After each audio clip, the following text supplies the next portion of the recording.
എന്തിനാ കാർത്തി അഭിയേട്ടയോട് അങ്ങനെയൊക്കെ പറഞ്ഞേ? നിന്നോടുള്ള ഇഷ്ടക്കൂടുതൽ കൊണ്ടല്ലേ അങ്ങനെയൊക്കെ പെരുമാറുന്നേ?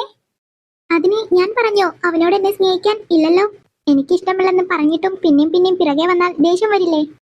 നിന്നോടുള്ള ഇഷ്ടക്കൂടുതൽ കൊണ്ടല്ലേടി ഏട്ടൻ നിന്റെ പുറകെ നടക്കുന്നേ? നീ എന്താ അത് മനസ്സിലാക്കാത്തേ? നീ അവനെ വക്കാലത്ത് പിടിച്ചു വരാനാണെങ്കിൽ എന്നെ നീ വിളിക്കണമെന്നില്ല. ബൈ. പിന്നെ ഒരു കാര്യം, നെക്സ്റ്റ് സൺഡേ എന്റെ മാരേജ് ആണ്, വരാൻ മറക്കണ്ട. ചെക്കൻ എന്റെ അച്ഛന്റെ ഫ്രണ്ടിന്റെ മകൻ. Hello hello Karthi. ഷോ ഫോൺ കട്ട് ചെയ്തല്ലോ. അപ്പോ അവള് മാരേജ് ഉറപ്പിച്ചോ? ആ ഇവിടെ വന്നിരിക്കുകയാണോ? വെറുതെ അല്ല വിളിച്ചിട്ട് കേൾക്കാതെ. വൈക അരുണേട്ടാ. എന്തോ വൈകു, എന്തു പറ്റി? എന്താ മുഖം വല്ലാതിരിക്കുന്നേ? നീ എന്തിനാ ഇവിടെ വന്നിരുന്നേ? ഞാൻ നിന്നെ റൂമിലൊക്കെ കുറെ നോക്കി, മുഖമൊക്കെ വല്ലാതിരിക്കുന്നുണ്ടല്ലോ. എന്തെങ്കിലും വിഷയമുണ്ടോ? നിനക്ക് വയ്യേ? എനിക്ക് കുഴപ്പമൊന്നുമില്ല, പക്ഷേ പിന്നെ എന്താ പ്രശ്നം? ഏട്ടാ എനിക്ക് ആകെ പേടിയാകുന്നു. കാർത്തു ആകെ മാറിപ്പോയി. അവളെന്താ ഇങ്ങനെ? എന്റെ വൈകു, എന്തൊക്കെയാ നീ പറയുന്നേ? അവക്ക് എന്താ പറ്റിയേ?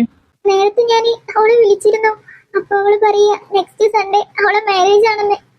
വാട്ട്? മാരേജോ? അതെ, അവളെ അച്ഛന്റെ ഫ്രണ്ടിന്റെ മോനാ. എന്ത് ചെയ്യണ്ടേന്ന് എനിക്കൊരു പിടുത്തവും കിട്ടുന്നില്ല. അതിന് നീ എന്തിനാ ഇങ്ങനെ സങ്കടപ്പെടുന്നേ? അവൾക്ക് അവനെ വേണ്ടാത്തത് കൊണ്ടല്ലേ? പിന്നെ അബിക്കിപ്പോ ഒരു കുഴപ്പവുമില്ല. അതാലോചിച്ച് താൻ വിഷമിക്കണ്ട. അവന് അവളോണ്ടുണ്ടായിരുന്ന വെറും ഒരു അട്രാക്ഷൻ മാത്രം. ഇനി നമ്മളെല്ലാരും പറഞ്ഞ് അതൊരു പ്രണയമാക്കാൻ നിൽക്കേണ്ട. അതിനാണ് ഞാൻ ഇത്രയും ടെൻഷൻ അടിച്ചേ? അല്ലാതെ പിന്നെ. അല്ലെങ്കിലും തനിക്ക് ഇത്തിരി ടെൻഷൻ കൂടുതലാ. എങ്ങനെ ഇല്ലാതെക്കും? നിങ്ങളെ കൂടെ അല്ലേ ജീവിക്കുന്നേ? ആ ഇനിയിപ്പോ എന്നെ പറഞ്ഞോ. പിന്നെ നല്ല വിഷപ്പുണ്ട്, നീ എന്തെങ്കിലും എടുത്തു വെക്ക്, ഞാൻ ഫ്രഷ് ആയി വരാം. ശരി. എന്നാലും അതായിരിക്കുമോ? ഇനിയിപ്പോ ഞാൻ വിഷമിക്കുന്നത് കണ്ടിട്ട് എന്നെ സമാധാനിപ്പിക്കാൻ വേണ്ടി പറഞ്ഞതാവോ? വൈകു എങ്ങനെയുണ്ട്? കൊള്ളാടേ. അല്ല മായക്കണ്ടേ, അവരെന്നെ എത്തിയില്ലേ?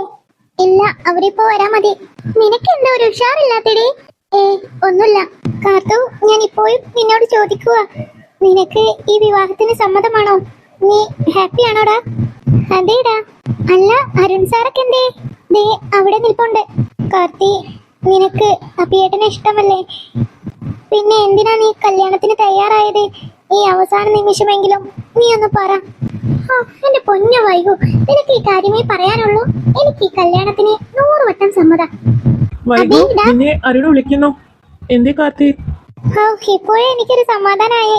നീ വന്നല്ലോ. നീ വരൂലെന്ന് കരുതിയിരുന്നു. ഞാന് അന്നത്തെ ദേഷ്യത്തിന് എന്തൊക്കെയോ പറഞ്ഞില്ലേ? നീ അതൊന്നും മനസ്സിൽ വെച്ചേക്കല്ലേ? ഇല്ലടാ. മുഹൂർത്തത്തിന് സമയമായി. ദേ നിൽക്കുന്നു അന്തം വിട്ടേ. വൈകു, നീ എന്താ ഇവിടെ നിൽക്കുന്നേ? മുഹൂർത്തത്തിന് സമയമായി. ഞാൻ നിന്നെ എവിടേക്കാ തിരഞ്ഞെന്നറിയോ? താലിക്കെട്ട് കഴിഞ്ഞില്ലേ ഇനിയും? മണ്ഡപത്തിലേക്ക് കയറിയെന്ന് കരുതി അപ്പൊ തന്നെ താലി കെട്ടൂലല്ലോ. വാ, നമുക്ക് അങ്ങോട്ട് ചെല്ലാം. ഞാനില്ല, അരുണേട്ടൻ പൊക്കോ. എന്റെ വൈകു, നീ ഒന്ന് വന്നേ. ഞാനിവിടെ നിന്നോളാം. ഇവിടെ നിന്നാ അവിടെ നടക്കുന്നത് നിനക്ക് എങ്ങനെ കാണാൻ കഴിയാ? നീ വാ, വേഗം വാ. കാർത്തിയെ അഭി താലി കെട്ടുന്ന കാണണ്ടേ? എന്ത്? അരുണേട്ടാ പറഞ്ഞിട്ട് പോ. നിങ്ങൾ എന്താ പറഞ്ഞേ? വേഗം വന്നാ നിനക്ക് കാണാം. മതി അഭി, ഇനി അവനെ തല്ലിയാ അവൻ ചത്തുപോവും. നീ എന്താ ഇവിടെ? നീ പോ. എന്തിനാ എന്നെ തല്ലിയേ?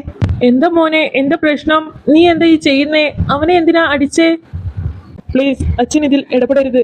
താൻ എന്തിനാ എന്നെ അടിച്ചതെന്ന് പറ. നിനക്ക് അറിയില്ലല്ലേടാ ഞാൻ എന്താ ഇവിടെ എന്നെ? മിസ്റ്റർ ഷാം, ഒന്നിനെ കെട്ടി ഒരു കുഞ്ഞുമാക്കി അതിനെ പെരുവയിൽ ഇറക്കിയതല്ലടാ താൻ. അതിനെ മതിയാവാഞ്ഞിട്ടാണോ എന്റെ പെണ്ണിനെയും എല്ലാവരും ഭീഷണിപ്പെടുത്തി നിനക്ക് അവളെ സ്വന്തമാക്കാൻ കഴിയുമെന്ന് നീ കരുതുന്നുണ്ടോ? ഇതുവരെ ആയിട്ടും അവൾ എന്നോട് ഇഷ്ടം പറയാത്തതിന് കാരണം നീ തന്നെയാടോ. ഇനി ഇപ്പോ അവക്ക് എന്നെ ഇഷ്ടമില്ലെങ്കിലും എനിക്ക് അവളെ നല്ലോണം ഇഷ്ടാ. അപ്പൊ ഞാൻ വെറുതെ നിൽക്കുന്നെന്ന് നിനക്ക് തോന്നുന്നുണ്ടോടാ? മതി അഭി, ഇനി അവനെ തല്ലി അവൻ ചത്തുപോവും. ഇവനൊക്കെ ചാവേണ്ടവൻ തന്നെ. വീട്ടിലും ഉപകാരമില്ല, നാടിനും ഉപകാരമില്ല. എന്റെ പെണ്ണിനോടും അവളെ അച്ഛനോട് ചെയ്തതിനൊക്കെ അവന് ഞാൻ തിരിച്ചു കൊടുത്തില്ലെങ്കിൽ ഞാൻ പിന്നെ എന്തിനാടാ ആണാന്ന് പറഞ്ഞു നടക്കുന്നേ? അഭി, നീ ഒന്ന് മാറിക്കേ. ഇത് എന്തിനാടാ അറിയോ? നീ കാരണം എനിക്ക് അവളെ അവിശ്വസിക്കേണ്ടി വന്നു. എന്റെ അനിയത്തിനെ നീ വേദനപ്പെടുത്തിയതിനാ. അയ്യോ പോലീസ്. എന്താ എന്താ ഇവിടെ പ്രശ്നം? സാർ, ഇവനാണ് എന്റെ പെങ്ങളെയും അച്ഛനെയും ഭീഷണിപ്പെടുത്തി കല്യാണം കഴിക്കാൻ ശ്രമിച്ചത്. അത് നിങ്ങളെ പെങ്ങളാണോ? അല്ല സർ, ഞങ്ങളെ ഓഫീസിൽ ജോലി ചെയ്യുന്ന കുട്ടിയാ. ഞങ്ങളൊരു കുടുംബം പോലെയാ. നിങ്ങളാരാ? എന്റെ വൈഫാ. ഇവൻ നേരത്തെ ഒരു പെൺകുട്ടിയെ കല്യാണം കഴിച്ച് അതിലൊരു കൊച്ചുമുണ്ട് സാർ. ഇതിന് അവനൊരു 4-5 കൊല്ലെങ്കിലും അകത്ത് കിടക്കണം. ഞാൻ അവരെ കൊണ്ടുപോവാ. ബാക്കി കാര്യങ്ങൾ നിങ്ങൾ സ്റ്റേഷനിൽ വന്നാൽ മതി. Okay sir. മക്കളെന്റെ മോളെ ജീവിതം രക്ഷിച്ചു. ആരും പോവരുത്. മുഹൂർത്ത സമയത്ത് തന്നെ മോളെ വിവാഹം നടക്കും. മോക്ക് സമ്മതമാണേ മോളെ അബിയെ വിവാഹം ചെയ്യണം. പറ കാർത്തി, ആ നിമിഷത്തിനാ ഞാൻ വെയിറ്റ് ചെയ്യുന്നേ. വേദനിപ്പിക്കാതെ ഞാൻ നിന്നെ നോക്കിക്കോളാം ജീവിതകാലം മുഴുവൻ. അഭിയേട്ടാ, എനിക്ക് സമ്മതമാ. ഓഹോ, അപ്പോ മണവാളനുള്ള ഡ്രസ്സൊക്കെ ഞങ്ങൾ സെറ്റ് ചെയ്യട്ടെ. മണവാട്ടി ഒരുങ്ങി കഴിഞ്ഞല്ലോ. ഈശ്വരാ, ഇപ്പൊ എനിക്കൊരു സമാധാനായി. കാർത്തി, ഇപ്പൊ നിനക്ക് സമാധാനായില്ലേ? പിന്നെ അബിക്കുള്ള ഡ്രസ്സ് ഞാൻ വേഗം പോയി സെറ്റ് ചെയ്യട്ടെ. മുഹൂർത്തത്തിന് ഇനി അരമണിക്കൂറല്ലേ ഉള്ളൂ. ശരി. ഞാനിന്നാ കാർത്തിന്റെ അടുത്തേക്ക് ചെല്ലട്ടെ, അവളെ ആശ്വസിപ്പിക്കട്ടെ. നീ ഇപ്പൊ അങ്ങോട്ട് പോണ്ട. അതെന്താ? അവൾ അവിടെ ആകെ വിഷമത്തിൽ നിൽക്കുമ്പോയ ഞാനല്ലേ ആശ്വസിപ്പിക്കണ്ടേ? എടി പോത്തെ, അബിനോട് അവക്ക് എന്തെങ്കിലും സംസാരിക്കാനുണ്ടെങ്കിൽ അവൾ മനസ്സ് തുറന്ന് സംസാരിക്കേണ്ട ടൈം നമ്മൾ കൊടുക്കണ്ടേ? ഓ, അങ്ങനെ. നിനക്ക് റൊമാൻസ് ഒന്നും വരത്തില്ലല്ലോ. ഞാൻ അബിക്കുള്ള ഡ്രസ്സൊന്ന് സെറ്റ് ചെയ്യട്ടെ.